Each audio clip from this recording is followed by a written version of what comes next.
பத்திரிகையாளர் சந்திப்புக்கு வருகை தந்த எல்லா பத்திரிகை நண்பர்களுக்கும் என்னோட முதல் வணக்கம். என் பேர் அசோக் குமார் வீரமுத்து. நான் சவிதா பல்கலைக்கழகத்தில் கழிவு மேலாண்மை மற்றும் புதுப்பிக்க எரிசக்தி மையத்தோட பேராசிரியராகவும் தலைவராகவும் பணியாற்றி வருகிறேன் சார். ஸோ நான் ஆல்மோஸ்ட் இந்த வேஸ்ட் டு வெல்த் அப்படிங்கிற ஒரு கான்செப்டில் கிட்டத்தட்ட ஒரு 18 வருஷமாக ஒர்க் பண்ணிகிட்ருக்கேன் சார். கிட்டத்தட்ட ஒரு 12 கண்ட்ரி நான் விசிட் பண்ணியிருக்கேன். ஆல்மோஸ்ட் 120 கட்டுரைகள் இந்த வேஸ்ட் டு வெல்த் அப்படிங்கிற கான்செப்டில் நிறைய யூனிவர்சிட்டி கூட நாங்கள் ஜாயின் பண்ணி ஒர்க் பண்ணி பப்ளிஷ் பண்ணியிருக்கோம் இன்டர்நேஷ்னல் லெவலில். அதுக்கு ஒரு மூன்று முறை எனக்கு உலக விஞ்ஞானிகள் பட்டியலில் 3 முறை ஸ்டான்ஃபோர்ட் யூனிவர்சிட்டி அவார்ட் பண்ணியிருக்காங்க. 2023, 24, 25. ப்ளஸ் தென்கொரியா அங்கே இருக்கக்கூடிய ரிசர்ச் ஃபவுண்டேஷன் பிரைன் பூல் அப்படிங்கிற ஒரு அவார்டும் எனக்கு லாஸ்ட்டு 2024 எனக்கு அவார்ட் பண்ணியிருக்காங்க. ஸோ இந்த ப்ரெஸ் மீட்டுக்கு நாங்கள் முக்கிய காரணம் என்னென்னா, முதல்ல இருக்க இன்றைக்கி பிரச்சனை என்னென்னா, இன்றைக்கி இருக்கிற மக்கள் தொகை பெருக்கிறதுனால நம்ம இந்தியாவில் இருக்கிற முக்கியமான பிரச்சனை என்னென்னா வேஸ்ட், அதாவது பொல்யூஷன், என்வரான்மெண்டல் பொல்யூஷன். இந்த என்வரான்மெண்டல் பொல்யூஷன் எப்படி வருதுன்னா, சாலிட் வேஸ்ட்லேருந்து வருது, ப்ளஸ் லிக்விட் வேஸ்ட்லேருந்து வருது. எங்களோட சென்டர், அதாவது எங்களோட ரிசர்ச் மூலிமா நாங்கள் சாலிட் வேஸ்ட்டையும் வெல்த்தாக மாற்றுறோம், லிக்விட் வேஸ்ட்டையும் வெல்த்தாக மாற்றுறோம். அதில் ஒரு முதல்கட்ட நடவடிக்கை நாங்கள் என்ன பண்ணியிருக்கோம் இப்போ ரீசெண்டாக.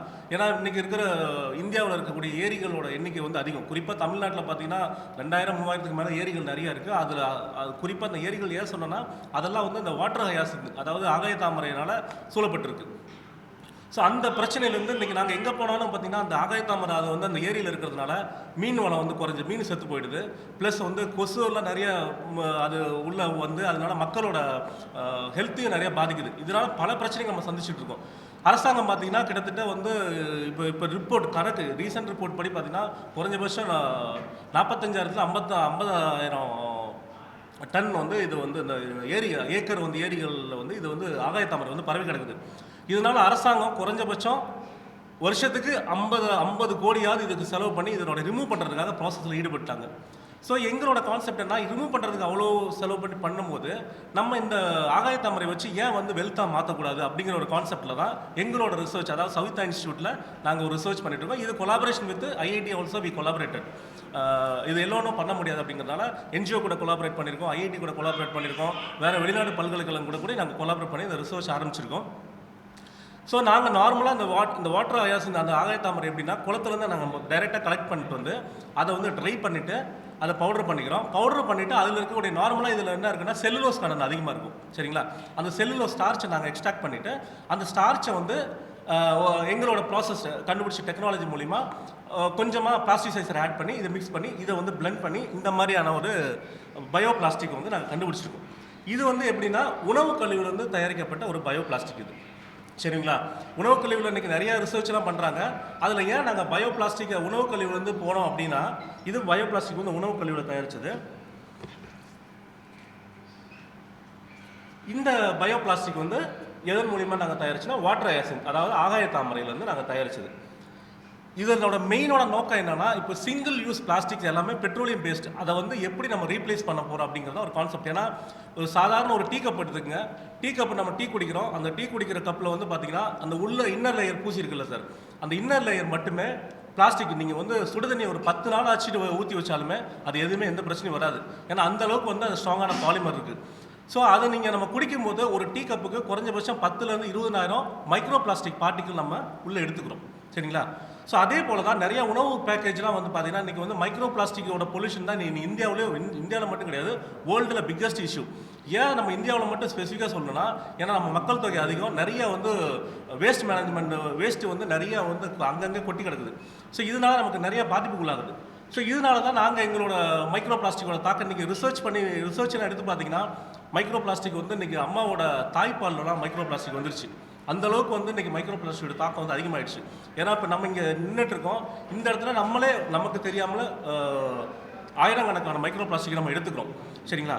ஸோ எங்களோட பயோ பிளாஸ்டிக்கோட நோக்கம் என்னென்னா, இந்த பயோ பிளாஸ்டிக் மைக்ரோ பிளாஸ்டிக் அப்படிங்கிற ஒரு கான்செப்ட்டுக்கு வராது. ஏன்னா இதோட மக்கும் தன்மை பார்த்தீங்கன்னா குறைஞ்சபட்சம் ஒரு 6 மேக்ஸிமம் எங்களோட மக்கள் தன்மை நாங்கள் கண்டுபிடிச்ச வரைக்கும் பார்த்தீங்கன்னா 6 மாதத்தில் கம்ப்ளீட்டாக டீக்ரேட் ஆகிடும். 6 மாதங்கிறது நான் ஹையஸ்ட்டு சொல்கிறேன்.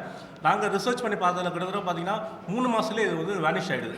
ஸோ இதில் மைக்ரோ பிளாஸ்டிக் அப்படிங்கிற ஒரு கான்செப்டே வராது. இதை உணவு பேக்கேஜோ இல்லை டீ கப்பில் லைன் பண்ணுவோம் பார்த்தீங்களா சார், அதில் வந்து நம்ம பேக் பண்ணுறது மூலிமா நம்ம முடிஞ்ச அளவுக்கு மக்களோட பிரச்சனையை வந்து அதாவது ஹெல்த் இஷ்யூஸ் வந்து இதை நீக்கலாம். ப்ளஸ் என்னென்னா என்வரான்மெண்டல் பொல்யூஷன் வந்து ஒரு பெரிய ஒரு ப்ராப்ளத்தை வந்து நம்ம சால்வ் பண்ண முடியும். ஏன்னா இன்றைக்கி வந்து ஆகாய தாமரைக்கு வந்து 50 வருஷத்துக்கு வந்து தமிழ்நாட்டில் மட்டுமே 50 கோடி வந்து செலவு பண்ணி க்ளீன் பண்ணுறாங்க. அதில் நமக்கு ஒரு பார்ட் அந்த மாதிரி ஒரு சின்ன ஒரு ப்ராஜெக்ட்டுக்கு ஏதாவது சேங்ஷன் பண்ணாக்க இதை நம்ம வந்து பெரிய லெவலில் வந்து ஹிட் கொண்டு போகலாம் சார்.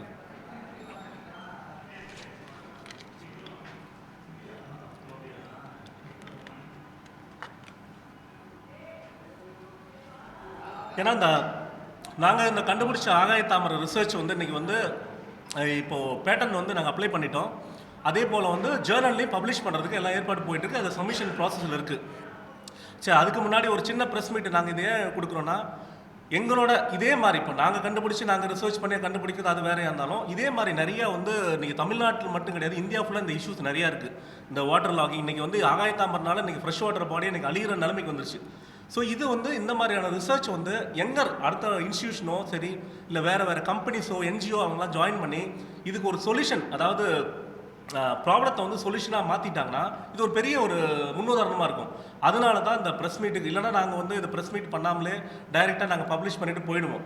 ஸோ இது ஒரு அவேர்னஸ் மாதிரி இருக்கும்.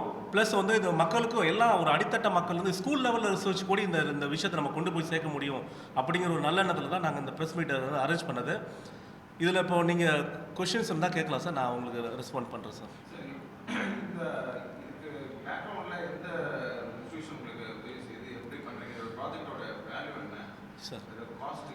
சார் இப்போ நாங்கள் வந்து கமர்ஷியலாக இன்னும் போகலை சார். இப்போ லேபில் ஆரம்பித்து பைலட் ஸ்கேலில் போகிறோம். ஏன்னா நாங்கள் வந்து சவிதா யூனிவர்சிட்டியில் நான் ப்ரொஃபஸராக இருக்கிறதுனால அங்கே வேஸ்ட் மேனேஜ்மெண்ட் சென்டரில் ஹெட்டாகவும் இருக்கேன்.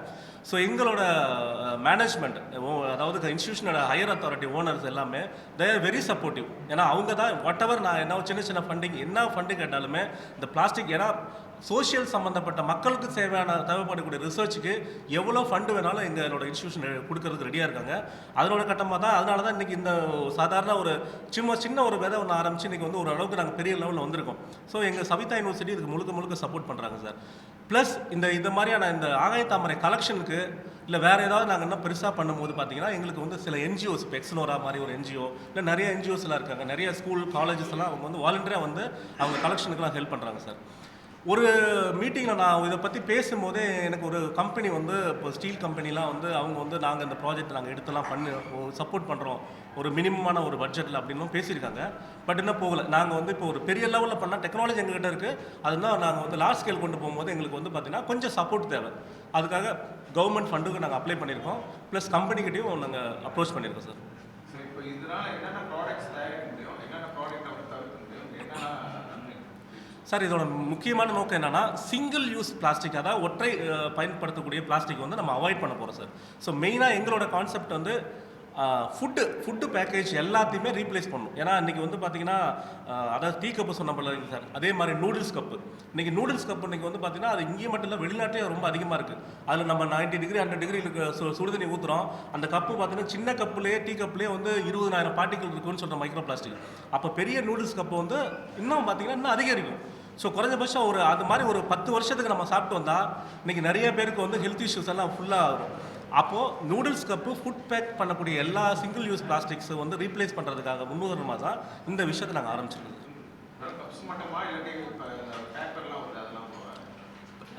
இப்போக்கே வந்து நாங்கள் ஆரம்பித்தது வந்து சார் கேரி பேக்குன்னு நாங்கள் போகல சார். அதாவது உணவு சம்மந்தப்பட்ட பேக்கேஜ் பண்ணக்கூடிய எல்லா பொருளுக்குமே வந்து இது யூஸ் ஆகும் அப்படிங்கிற ஒரே ஒரு கான்செப்ட் தான் ஆரம்பிச்சிருக்கோம். இன் ஃபியூச்சரில் வந்து நிறைய கம்பெனிஸோ இல்லை நிறைய ப்ராஜெக்ட் கிடச்சி நாங்கள் போனோமா கண்டிப்பாக இதை வந்து நாங்கள் பெரிய லெவலில் வந்து கொண்டு போவோம் சார்.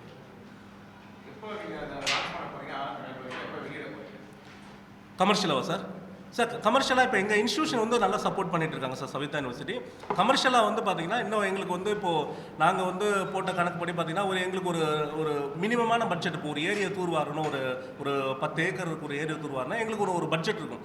அதுக்கு வந்து எங்களுக்கு ஒரு என்ஜிஓவோ இல்லைனா வந்து ஏதாவது ஒரு கம்பெனி இப்போது 2-3 கம்பெனி பேசியிருக்காங்க சார். அவங்க சப்போர்ட் பண்ணாங்கன்னா 2026 எண்டுக்குள்ளே நாங்கள் ஓரளவுக்கு இது வந்து மக்களுக்கு பயன்படுற அளவுக்கு கமர்ஷியலாக கொண்டு போவோம் சார்.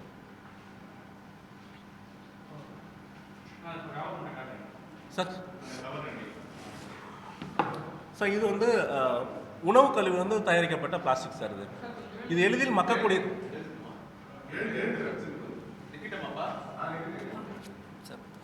இந்த பிளாஸ்டிக் வந்து உணவு கழிவுலேருந்து நாங்கள் எடுத்துருக்கோம் சார் இது நார்மலாக நாங்கள் எங்கே கலெக்ட் பண்ணுறோம்னா இப்போ எங்கள் காலேஜ் இருக்குன்னா காலேஜில் வந்து கிச்சன் வேஸ்ட் அதாவது கேஃபிடேரியா இருக்குல்ல சார், அங்கேருந்து எடுக்கிறோம். இதில் வந்து நாங்கள் உணவு கழிவு வச்சு இன்றைக்கி நிறைய ப்ராடக்ட் தயாரிக்கிறாங்க. நாங்கள் ஏன் ஸ்பெசிஃபிக்காக வந்து இந்த பயோ பிளாஸ்டிக் இறங்கியிருக்குன்னா, நான் சொன்ன மாதிரி மைக்ரோ பிளாஸ்டிக் அது சம்மந்தப்பட்ட விஷயங்கள் நிறைய பிளாஸ்டிக்கில் இருக்குது சார்.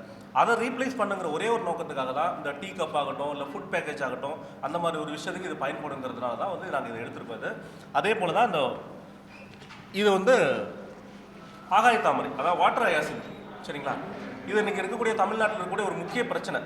இந்த பிரச்சனையை எப்படி நம்ம வந்து அதை சால்வ் பண்ண முடியும் அப்படிங்கிறது தான் எங்களோட கான்செப்ட். இதை நாங்கள் கலெக்ட் பண்ணிட்டு வந்து ட்ரை பண்ணி பவுடர் எடுத்து இதை நாங்கள் பிளாஸ்டிக் எல்லாம் ரெடி பண்ணிட்டோம். இப்போ இனி கமர்ஷியலாக தான் கொண்டு போகணும் சார் இந்த பிளாஸ்டிக். இது வந்து ஆகாய தாமரை, அதாவது வாட்டர் ஹயாசின்த் சொல்லுவோம் சார், அதுலேருந்து எடுக்கப்பட்டக்கூடிய ஒரு பயோ பிளாஸ்டிக்.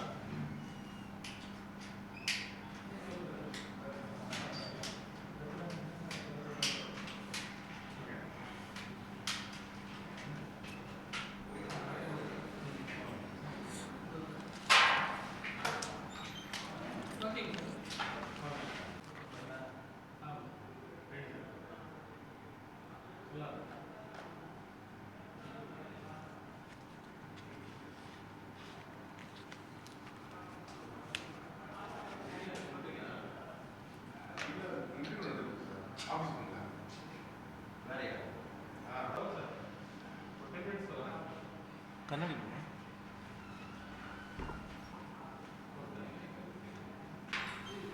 யாராவது கொஸ்டின்ஸ் இருக்கா சார்?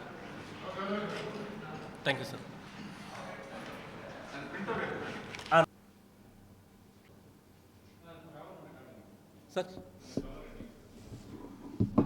சார் இது வந்து உணவு கழிவுலேருந்து தயாரிக்கப்பட்ட பிளாஸ்டிக் சார். இது எளிதில் மக்கக்கூடிய சார். இந்த பிளாஸ்டிக் வந்து உணவு கழிவுலேருந்து நாங்கள் எடுத்துருக்கோம் சார். இது நார்மலாக நாங்கள் எங்கே கலெக்ட் பண்ணுறோம்னா இப்போ எங்கள் காலேஜ் இருக்குன்னா காலேஜில் வந்து கிச்சன் அதாவது கேஃபிடேரியா இருக்குல்ல சார், அங்கேருந்து எடுக்கிறோம்.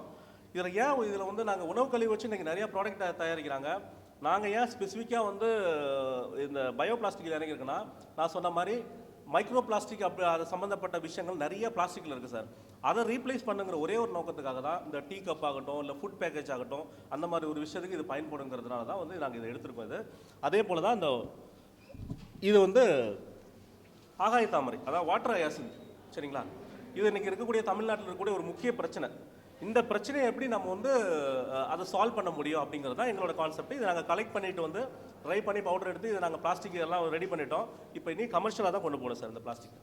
இதை வந்து ஆகாய தாமரை, அதாவது வாட்டர் ஹயாசின்த் சொல்லுவோம் சார், அதுலேருந்து எடுக்கப்பட்டக்கூடிய ஒரு பயோ பிளாஸ்டிக்.